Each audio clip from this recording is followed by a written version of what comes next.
Hello guys, hello Scott Tucky Hillbilly. How you guys doing? This is going to be a little talking video, for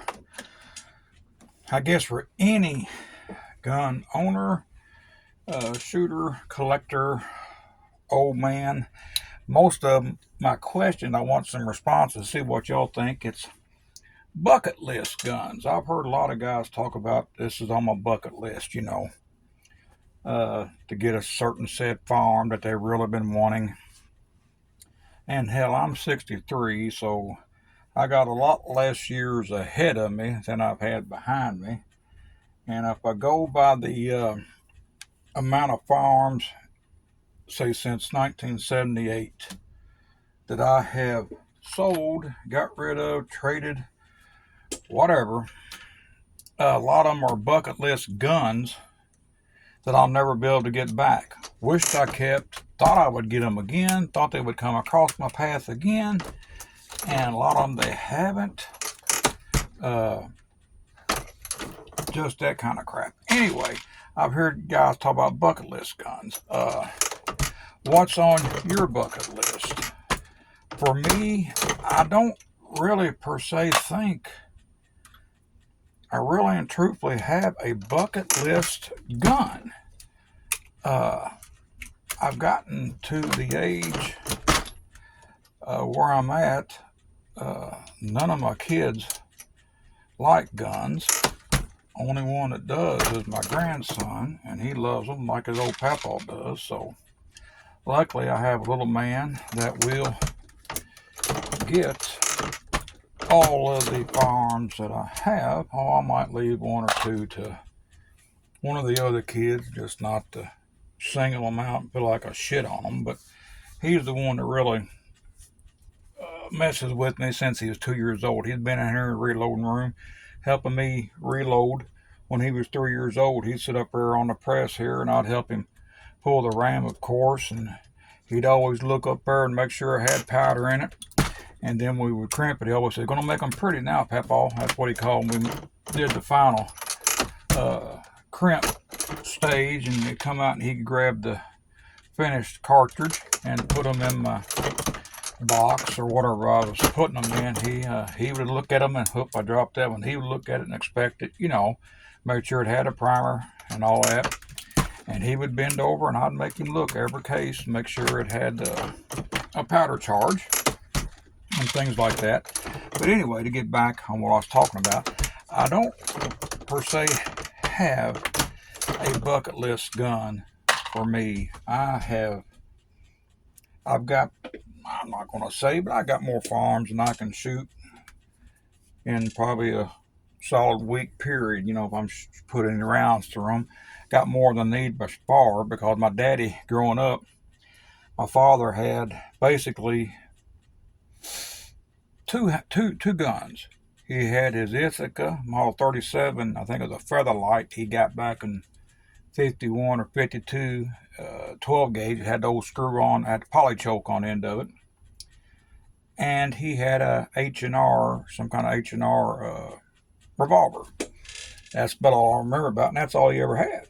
And of course, back then, hell, the gun stayed out there in the garage. We knew where the ammo was, out there where his hunting clothes were at, and we never bothered them. We knew where they was at. We knew about them, not like these damn dumbass kids nowadays because of lack of education, So if my father was alive and see what just I've got, he'd think I was crazy as hell. I didn't need this many, Of course, my dad wasn't a recreational, shooter like me now. He was a big-time hunter. And of course, here in Kentucky, when he was growing up, he was born in 1920. So there really wasn't any deer here in the state for him to get growing up. And I think his papa had some type of an old break action single shot 12 gauge. I don't know what the brand was. Remember, my dad would say back in 27, 28, when he was 7, 8 years old, he would trap rabbits up there in the county over where there's a lot of hills. And because he grew up on a damn dirt floor in the house, where I remember him saying his mom would get mad at him in the wintertime. They'd go over by the potbelly stove, and it's colder than a well digger's ass outside. And Hell, they'd probably damn near piss over in the corner, him and his brother was, where the urine would go underneath the damn metal sides on that damn wall there and go underneath the house, because they wallpapered their house with newspaper. He said they would sit there and could read the paper because his mother was always wallpapering the house with old newspaper. And so anyway, that's what he come from. But he would trap rabbits and get the pelts, and of course they'd eat the rabbit, and he would take the pelts to the neighboring little town. He would ride the horse over there and trade them pelts in to get him a couple of shot shells. Then he said he could go hunting. And hell, he said back then the hills, they hunted whatever they could. It didn't matter if it was robins, blue jays, cardinals, pigeons, coons, groundhogs, because there wasn't any deer, anything that they could shoot or catch and eat. They did it. And so that's why he only had a couple guns there. But I guess get back where I'm keep getting going off the wrong damn spot, guys. I don't per se have a bucket list gun. I've got some nice guns, not real high end. Probably the most expensive gun I got is probably maybe only $1,500, $1,600. Rest of them less than that. Some of them only $100. I think a 410. That brick action shotgun I got, a single shot, I might have give $100 for it. But it's a nice little 410. It does what it's supposed to do, you know. What is y'all thoughts on that, guys? Especially you guys that are older, my age, say 64 and older. I know you got a lot of guns. Have you still got bucket list guns that you really just want to have, or you just get one because you like to collect them, just like, say, a woman does shoes or something, you know? I could always say that because a lady's got to have a lot of shoes, we always joke. But, yeah, I've gotten to the point I really don't need a gun. I want one every damn month, if you want to know the truth. But do I need it? Of course not. And there's not really anything I see now that's made unless it's some kind of spectacular gun. I guess if I do ever get another one, I'd like to have another 1911. I sold it. Our son that passed away 6 years ago, he was very fond of a 1911, so I'd like to get another one of them to give to his boy. Something like that. I've got some pretty decent revolvers, just kind of a different avenue of firearms to give to him. And that'd be one of them that I like to have. It doesn't have to be no damn high-end 1911. I like some of them Turkish-made 1911. You know, something that's, say, $400 would be good enough for me. And I actually like the GI model. I've had the ones with the ambidextrous safeties. I hate them. I don't like an ambidextrous safety. I like the small GI safety.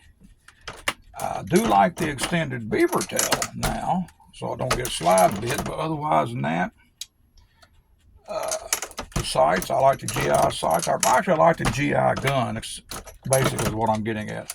A nice GI model gun in a 1911. It's probably my bucket list, so it's nothing extravagant. I just like to have another one because really I don't need nothing else. I've got some in the safe. I was looking the other day, hell, they probably hadn't seen daylight. Hell, probably 2 years. I hadn't shot them in 2 years. Well, that's pretty sad, you know. But I just thought I'd make a little quick video here while I'm reloading some shells. And I'm sure eventually YouTube's going to get me for this, because you know how they are about somebody reloading. So as you can tell with me doing this, I really don't give a rat's ass what they do to me. They can't hurt me, and if they do with my channel, I've had a great time doing it, talking, and whatever with you guys, and I will still reply to you guys' channels. You just won't be able to watch my old dumb hillbilly Kentucky ass do nothing.